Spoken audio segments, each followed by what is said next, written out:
शरद पवार के अगुवाई में हुई बैठक में उन्हीं के पार्टी के सभी विधायक विलय पार्टी को लेकर भूमिका स्पष्ट हो इस बात को लेकर मांग कर रहे हैं, लेकिन शरद पवार इस पर मौन धारण करके बैठे हैं। आखिरकार पार्टी में क्या चल रहा है किसी को नहीं पता, लेकिन सुप्रिया सुले हो, जयंत पाटिल हो, उनसे कहा जा रहा है कि इस विषय को अब पूर्ण विराम लगाया जाए। हमारे साथ एनसीपी अजीत पवार पार्टी के नेता उन्मेष पाटिल है। हम उनसे जानने की कोशिश करेंगे कि कई खबरें आ रही है सामने।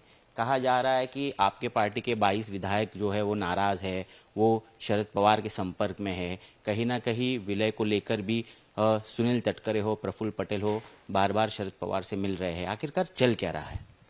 देखिए, ये 22 विधायक के बारे में जो न्यूज़ है वो बिल्कुल फेक न्यूज़ है। ऐसा कोई विधायक जो है वो पवार साहब को नहीं मिला है, ना किसी के पास उसके फुटेज है, ना कोई विधायक ने इस तरह का कोई बयान दिया है, ना किसी विधायक ने कोई ट्वीट किया है या कोई सोशल मीडिया पे अप्रत्यक्ष रूप से भी कुछ कहा है।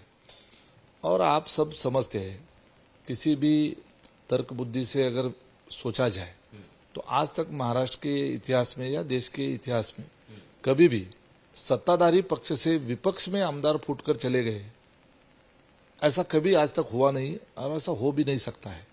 आप सबको मालूम है, उल्टा तुतारी के पवार साहब की पार्टी के एमएलए और उनके एमपी जो है वो अजीत दादा के संपर्क में थे और वो उस पार्टी को छोड़कर हमारी पार्टी में शामिल होने के लिए आने भी वाले थे। उसमें से पार्टी छोड़ने के लिए जो एक प्रोफार्म फॉर्म होता है, कुछ लोगों ने उस पर सिग्नेचर भी किए थे, लेकिन उस वक्त कुछ घटनाएं घटी। उस वक्त उनके नेता ने खुद अजीत दादा को फोन करके इमोशनली बहुत कुछ कहा। इसके वजह से दादा ने उस वक्त वो जो प्रस्ताव था उसको बाजू में रखा था। दादा जाने के बाद सबसे ज्यादा विलीनीकरण पे चर्चा किस तरफ से हुई? हमारी पार्टी का कोई नेता बोला नहीं, हमारी पार्टी का कोई एमएलए उस पर बोला नहीं बोला। मतलब विलीनीकरण की इच्छा कहां से आई? तुतारी के गुट से आई। उनके गुट से ये कहा जा रहा था कि दादा ने ऐसा कहा था, दादा ने ये चर्चा की थी, दादा ने ऐसा बोला था, यहाँ पे बैठक हुई थी, इतनी बैठकें हुई थी। ये सब चीजें जो है उनकी तरफ से कहने के लिए शुरुआत हुई। मतलब ये था कि ईगरनेस किसके पास था? तुतारी को छोड़कर आने के लिए। और तुतारी का विलीनीकरण मतलब क्या था? तुतारी और एनसीपी, तुतारी और गढ़ी, ये दोनों का विलीनीकरण का अर्थ क्या था? गढ़ी तो जाने वाले नहीं थे तुतारी में, तुतारी के लोग ही गढ़ी में आने वाले थे। मतलब सब लोगों को सत्ता में आने के लिए मतलब ईगरली आने चाहते थे, तीव्रता थी उनके पास, कब ये हो जाए निर्णय और हम लोग गढ़ी के साथ जाए। ठीक है, ये तो हो नहीं रहा है, तो ये हो नहीं रहा है, ना कोई ऐसा प्रस्ताव है। और उन्होंने दादा जाने के बाद इस पार्टी को कैप्चर करने के लिए, इस पार्टी को अपने कंट्रोल में लेने के लिए बहुत से पैतरे फेंके। उनको उसमें फेल्यूर आया। ये अभी आ गया फ्रस्ट्रेशन, और ये फ्रस्ट्रेशन में हमारी पार्टी को डैमेज करने के लिए कुछ न कुछ ऐसी न्यूज़ जो है ना इंसर्ट की जा रही है कि 22 विधायक नाराज है। सभी विधायकों ने मिलकर सुनेत्रा बहनी को विधिमंडल पक्ष का नेता उन्होंने चुना है और एक मत से चुना है। और उन्होंने भी इतना दुख होने के बावजूद महाराष्ट्र की एनसीपी की कार्यकर्ता, एनसीपी की पार्टी, एनसीपी के एमएलए, एनसीपी के हजारों लाखों लोगों को इमीडिएट रिलीफ की जरूरत थी। उन्होंने तुरंत उसमें निर्णय लेके अपना दुख बाजू को रख के शपथ ले ली और अभी ठीक से सब चीजें हो रही है। और इसमें ये जो है ना इस तरह की फेक न्यूज़ देके कंफ्यूजन क्रिएट किया जा रहा है और थोड़ी दिनों में ये खत्म हो जाएगा। अब जब मैंने हमारी पार्टी ने जब क्लियर किया कि विलीनीकरण का ना कोई प्रस्ताव था, ना है, ना विलीनीकरण होगा, इस बारे में जब हमने हमारी पार्टी की तरफ से ये चीजें क्लियर की, तब जाके तुतारी के लीडर्स अब बोल रहे हैं कि विलीनीकरण नहीं होगा। तो अब विलीनीकरण तो नहीं होगा तो न्यूज कैसे चलेगी? हमारी पार्टी अब डैमेज करने के लिए दूसरा मुद्दा निकाला।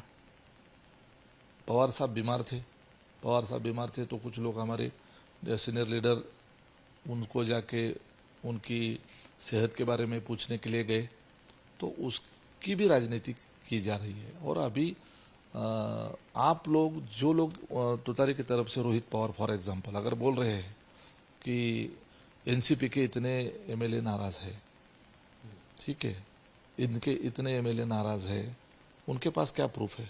हमारे पास प्रूफ है, आपके लोग आने वाले थे।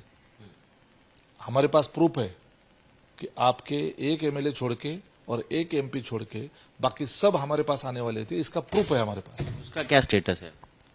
देखिए, अजीत दादा जब थे तब सब ये चीजें जो है वो कंक्लूजन पे आ गई थी, लेकिन दादा को मैंने कहा इमोशनली दादा को ये किया गया, टॉर्चर किया गया एक तरफ से कि मैं कुछ चीज़ें आपसे शेयर नहीं कर सकता हूँ मीडिया के सामने, लेकिन उस वक्त दादा ने वो प्रस्ताव थोड़ा साइड में रखा था। आज भी उनकी परिस्थिति ऐसा है कि उनके एमएलए लोग जो है वो लोगों से चुन के आए हुए हैं। मतदार संघ में ना कोई काम हो रहा है, ना कोई उनको निधि मिल रहा है, क्योंकि महायुति के ही इतने एमएलए हैं कि उनको ही सब लोगों को सेटिस्फाई करना कभी कभी सरकार की आर्थिक नीतियों के और सभी अभी का जो माहौल चल रहा है उससे कठिन हो जाता है। तो वो जो एमएलए हैं उनको किसी भी हालत में उनके मतदार संघ में लोगों को सेटिस्फैक्शन करने के लिए सत्ता की जरूरत है। इन्होंने गाजर दिखाया था विलीनीकरण का, ठीक है, और वो तो हो नहीं रहा है। अब 1.5-2 साल तो निकल गए। अब अगर नहीं होगा तो नेक्स्ट इलेक्शन में लोगों को फेस करना उनके खासदार को और उनके आमदार लोगों को कठिन जाएगा। तो वो हमारी तरफ आने की कोशिश तो कर रहे हैं। उसके बारे में अभी हमारी पार्टी हाईकमांड जो है वो निर्णय लेगी। लेकिन आपके पार्टी में भी अंदरूनी संघर्ष दिखाई दे रहा है। आपके पार्टी के 2 आला नेताओं के नाम जो चुनाव आयोग को सूची जाती है उससे गायब हो जाते हैं, इसको लेकर भी चर्चा है। क्या इसी का फायदा उठाकर कहीं ना कहीं एनसीपी शरद पवार गुट जो है वो अपनी पार्टी संभालना चाहता है, ऐसा आपका कहना है?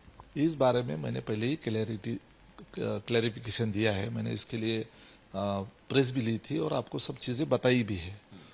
पार्टी में अंदर कुछ गड़बड़ नहीं है, ना कोई नाराज है।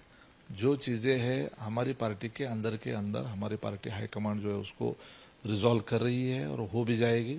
और इसका मतलब ये नहीं है कि हमारी पार्टी के अंदर, हर पार्टी के अंदर कुछ ना कुछ चलते रहता है। हर पार्टी में, किस पार्टी में नहीं है बताइए?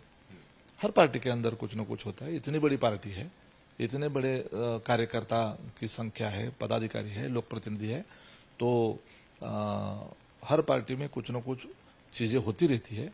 लेकिन पार्टी के अंदर भी एक सिस्टम है उसको क्लियर करने के लिए। तो इससे इन चीजों का संदर्भ लेके हमारी विरुद्ध वाली पार्टी जो है उसका फायदा उठाने की कोशिश कर रही है मीडिया को यूज करके।